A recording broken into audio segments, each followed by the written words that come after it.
Cyber मुहाज पर भारत को एक और पसपाई। पाकिस्तान और चीन के खिलाफ प्रोपेगेंडे का भांडा फूट गया।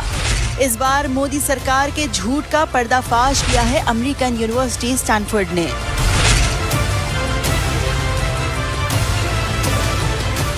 दिल्ली से ऑपरेट होने वाले अकाउंट्स में खुद को कश्मीरी जाहिर करके झूठ उगलते रहे, ट्विटर पर पाकिस्तान और चीन को निशाना बनाते रहे और मकबूजा कश्मीर में अमन के झूठे दावे करते रहे।